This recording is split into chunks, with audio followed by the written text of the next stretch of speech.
All right, hi guys.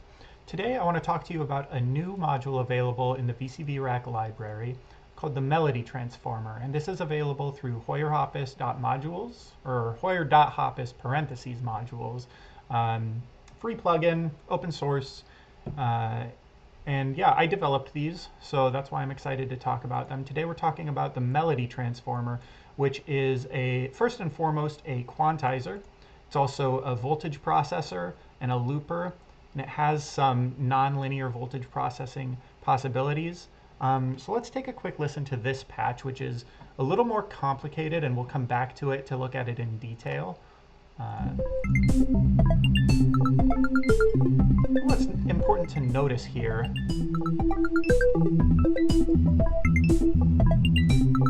is that it has this chord progression going on.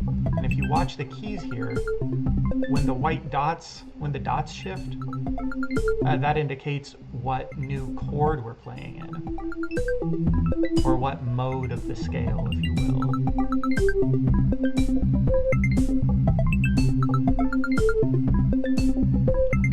I have 3 voices. They're all driven by the same melody transformer with some mildly different settings on the floor, the ceiling, and the gain and offset. A very simple percussion setup here, a kick and a snare. If you look at this is just my microphone ducking utility, just so that my voice can be heard, hopefully over the music. We'll hear how it sounds after I've recorded it. But yeah, so let's go to a new rack, delete all of this, and take a look at just how quick it is to get this module up and running, because it really, it's similar. I was inspired by the Turing machine, one of those, ever-present modules. And the reason that it's so popular is because how quick it is to just get some random voltage going, lock it in place, and then you can also alter it a little bit later on if you want to. And this module has a very similar functionality. Let's make sure that this is doing the right thing. We want... All right, so there's our audio. Let's get a mixer real quick. These are just the things you need to do whenever you set up a new patch. So you've got your melody transformer. All it needs to run is a clock. It doesn't even need an input at the input because it has white noise normaled to it. So if all you want is random voltage, well, it's already there. So let's send a clock to the BPM, and let's set up a voice. Just use a normal wavetable VCO. We'll set up 2 of them so that maybe we can do some syncing or something a little more interesting than just your standard waveforms. Give it a filter, and then an envelope and a VCA. And I happen to have one that I created. This is a clock-driven envelope, so you don't send it just triggers, but you send it a whole clock. And we'll take a closer look at this in a later video, but just know that it is an envelope at heart, and it has a built-in VCA. So let's send this to the input, send this to the output. All right. So we have our triggers. Now let's just sync this right away. We'll do soft.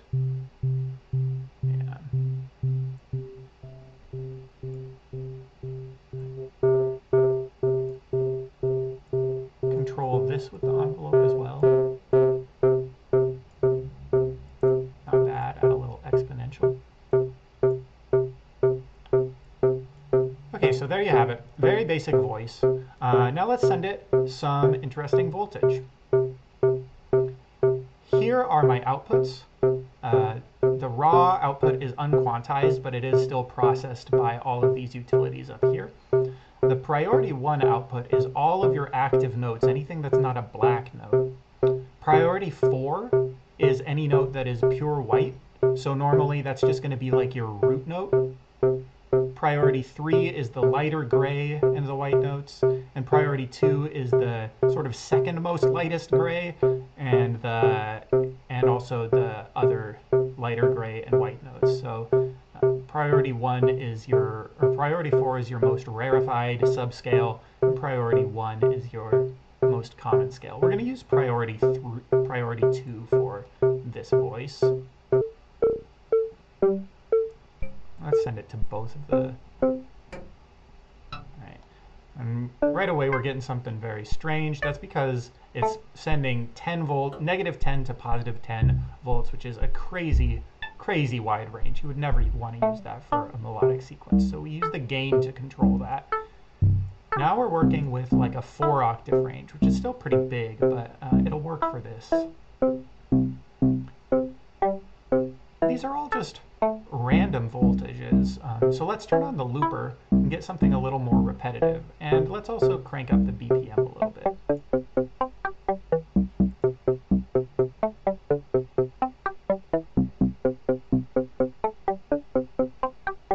Alright, you can hear it starting to repeat now. You can control the length of this loop. Say you want an 8-step loop.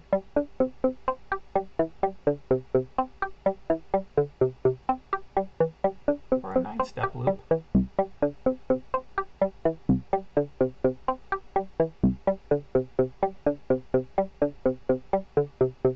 Classic 5-step loop like you would get with the Buchla semi-modular. When you return to a longer loop length, you don't lose notes that were previously in the looper. They're still there. The length is just controlling how often you reset to the beginning of that loop. You can overwrite the notes by clicking and holding this button, or by sending overwrite voltage to this.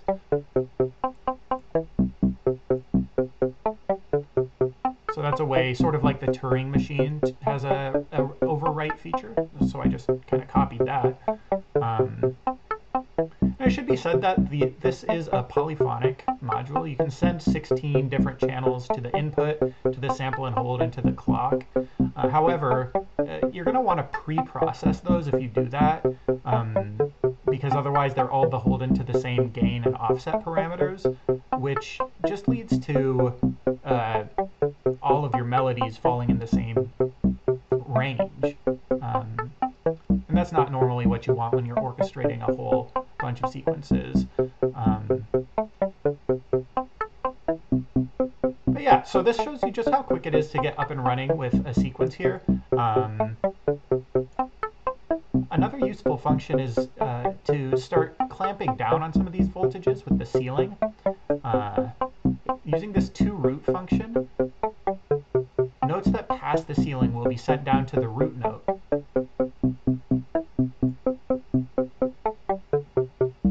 Which allows you to control a little bit more where your notes are falling. Other options include down octave, keeping everything inside of the ceiling, but the same basic note value that it would have.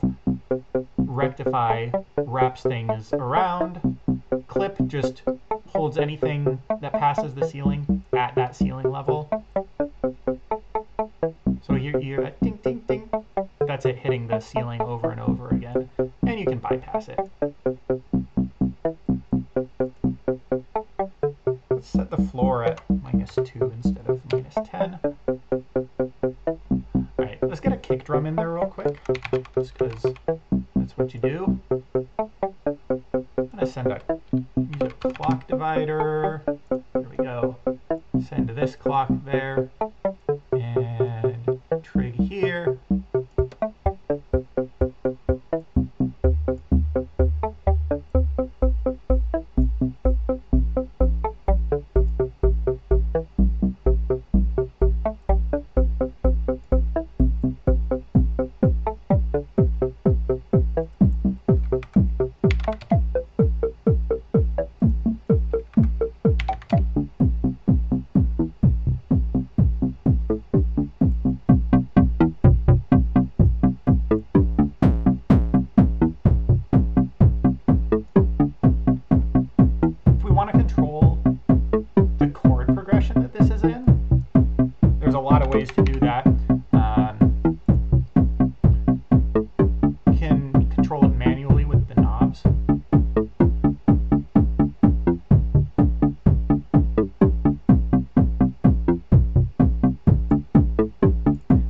prio shift knob is different from how most quantizers work. Most quantizers work with a naive transpose function, like this one.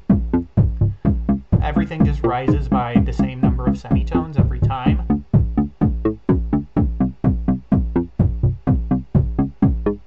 You actually hear a lot of that in classic techno music, where they didn't necessarily have more complex quantizers available. But we do. So let's send my QWERTY keyboard into the prio shift and just have a listen to how that works. Now we're in an A minor pentatonic scale. This is an F major pentatonic scale, G major pentatonic.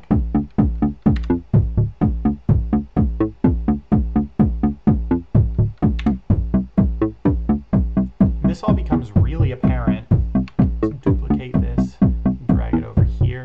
This all becomes really apparent. I should have duplicated it with cables. Let's retry that. Duplicate with cables. Alright.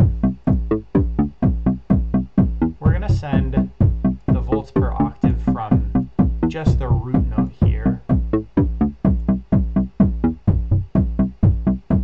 And send this to the input here. Let's send these up an octave so that we can actually hear the difference. And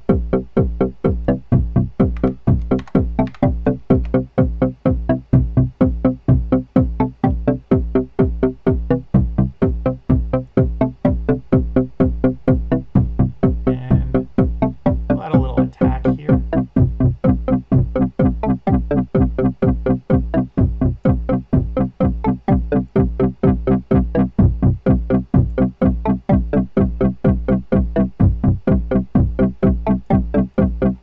Alright, so now this is just hitting the root note every time. It's pretty static, but as I change the key, then it follows the root note.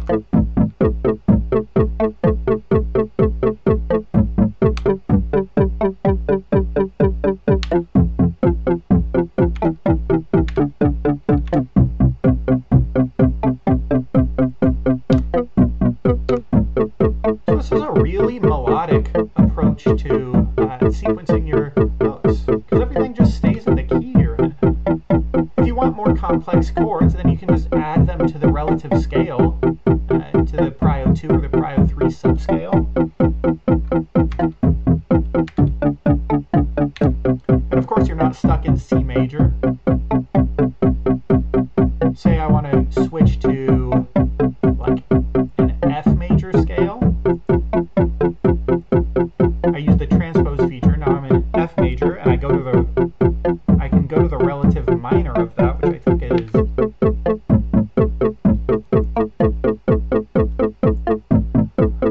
really testing my music theory knowledge here.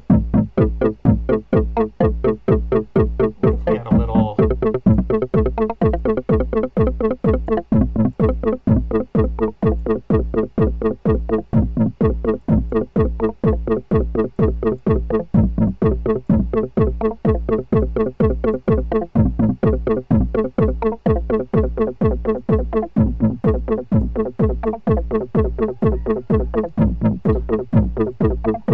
so that's a quick overview of the melody transformer and how it works to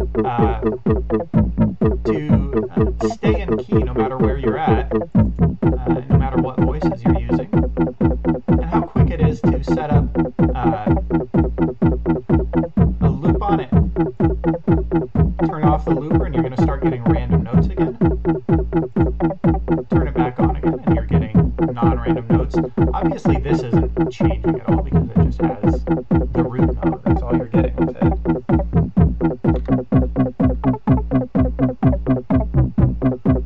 Well, let's go back to the more complicated patch that I had set up.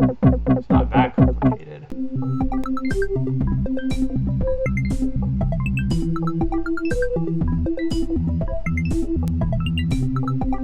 Again, I'm no longer controlling the sound. or the chord progression with my keyboard, although I can if I want to. Instead, I have a chord progression written here in the addressable sequencer from Vogue Audio.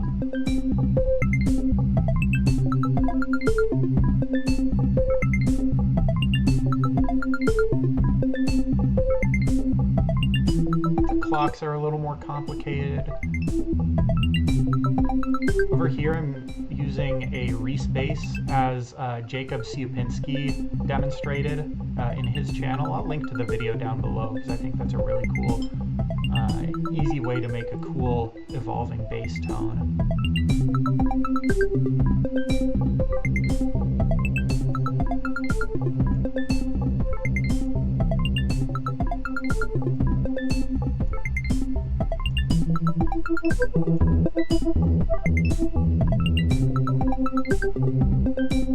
There's a lot to this module. Despite the fact that it's easy to get going, there's a lot of depth to it. It can be the backbone of your whole orchestration if that's how you want to use it. So I hope you enjoy it, and I hope this video was informative to you. If there's any features that you're confused about, you can drop a question below and I'll get to it as quickly as I can. This is very much in active development. You know, this is something I'm still working on, so if you have feature requests, you know, as long as they're not too outlandish, and as long as they're kind of in keeping with my vision for the module, by all means ask, and I'll probably implement them.